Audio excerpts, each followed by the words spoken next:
The Indian automobile industry is in a turmoil. It has recorded its worst ever sales decline in 2 decades. In the year 2019, the sales of motorcycles and scooters fell 15% in 2019 December quarter.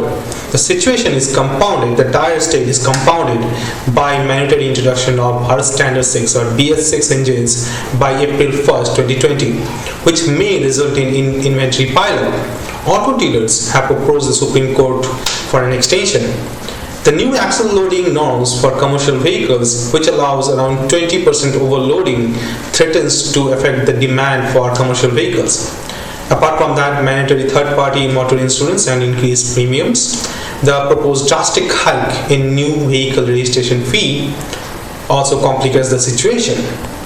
The bigger problem is the credit crunch created by IL&FS crisis, which resulted in a liquidity crunch in the NBFC sector. NBFC sector is a major source of automobile financing in India. This is an industry which, according to the Society of Indian Automobile Manufacturers or SIAM, contributes to 7.5% of overall GDP of India, 26% of industry GDP, 49% of manufacturing GDP, employs 8 million people directly and 40 million in totality. This is a vital industry for India, and given the current situation of India, it is important that we look closely at this industry. In this video, I am going to do that. Let's start with the market prospects. As of 2018, India had around 22 cars per 1,000 people. Let us compare that number with some other countries. The number is 164 in China, 850 in US and 662 in Canada. We can see there is a huge difference. Now let us just focus on Chinese numbers because it is also a developing country. We can see that it is 7 times that of India. So the car density is 7 times. This is a huge potential. But let's just adjust that number with income levels. In PPP terms, the per capita income of China around 2.4 times that of India. Now, if we adjust the 7 times number with 2.4 times, we can see it will be 3. So 3 times more car density in India is expected. We will see later that some broader consumer behavior changes may affect that potential. But before that, let's look at some real numbers and trends.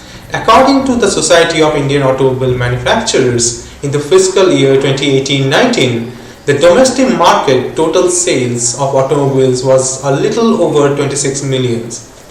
81% are two-wheelers, 13% passenger vehicles or PVs, 4% commercial vehicles or CVs. The export numbers are 4.6 million in total. 71% of two-wheelers, 15% passenger vehicles or PVs, 13% commercial vehicles. As per Indian Brand Equity Foundation, the Indian automobile market is expected to reach $251 to $283 billion by the year 2026. Now let us look at some changes in the consumer behavior that is going to shape the Indian market in the coming years.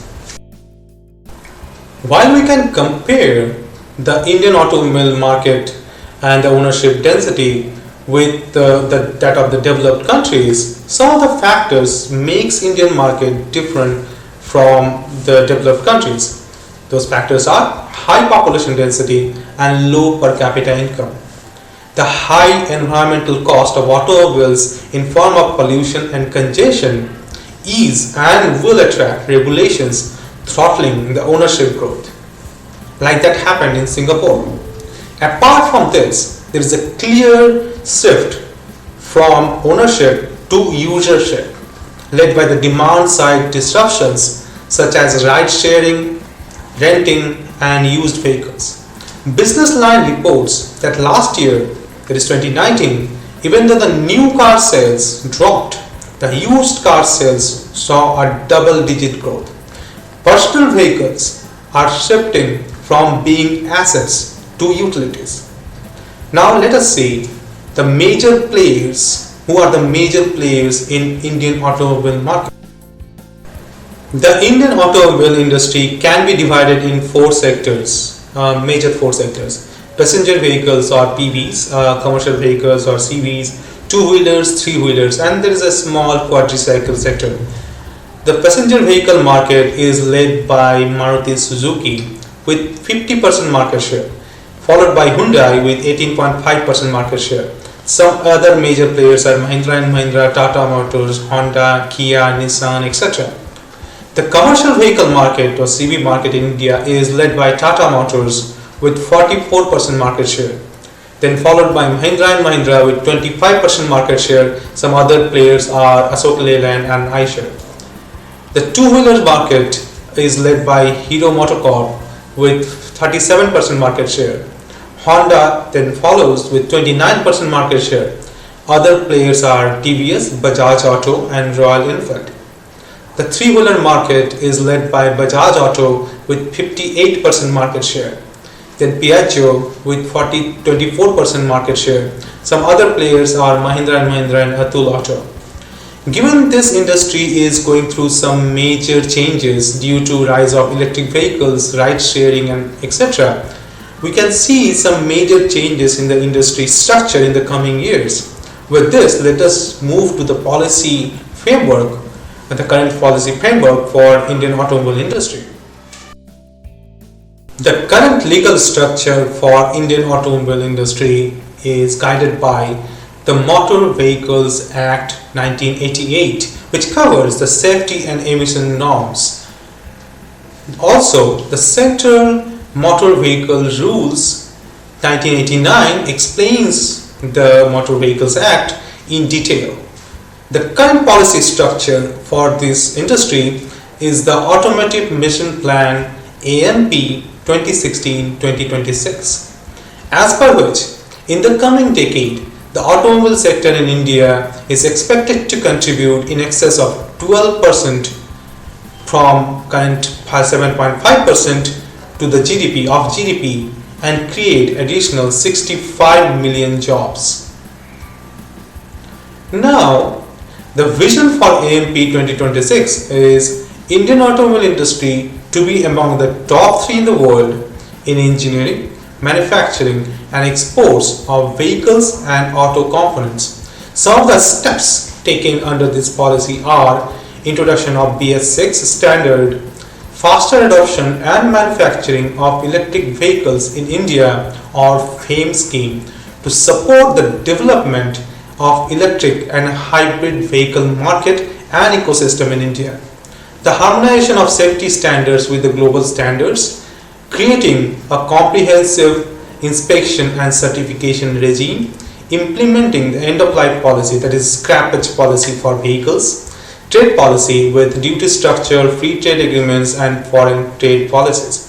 Now, simplification of tax system, skill development and creating infrastructure and improving the business culture in this industry. Now let us move to the economic drivers for this industry. In this section, I'm going to talk about the demand side drivers and the supply side drivers for this industry. Demand side drivers affect the top line for the companies in this industry, and the supply side drivers affect the bottom line, the cost structure for this industry. Now, in the short term, the business cycle drivers such as interest rates, consumer confidence affect the demand side, the demand for automobiles. In the long run though, factors such as change in the income level for the economy, regulations impacting the lifetime cost of ownership affect the long term demand. So factors such as infrastructure conditions like road conditions, fuel availability of public transport affects the demand in different ways. Now, some of the factors that are very new are like consumer behavior changes due to from ownership to usership, as discussed before, and the demand side disruptions such as ride sharing and renting platforms are affecting the demand side of this industry in coming years. Now let's move to the supply side drivers. In the short term, labor cost, raw material, all these factors affect the cost structure. But in the long run, overcapacity, mismatch between supply, demand and supply, all these factors affect more. Let's talk about overcapacity. Capital intensive industries are prone to overcapacity, making it difficult for them to react to the consumer taste changes and technology disruptions. Other factors like mismatch between the demand and supply, generally caused by over optimism and lack of understanding between the system players, increases the system inventory level and creates bottlenecks. Some of the factors that affects this inventory bottlenecks are uncertainty over technology adoption, uncertainty over regulations, etc. These factors may not appear on accounting numbers, but affect the sustainability of the industry in the long run. With this is Sam Ghosh. Thank you very much for watching.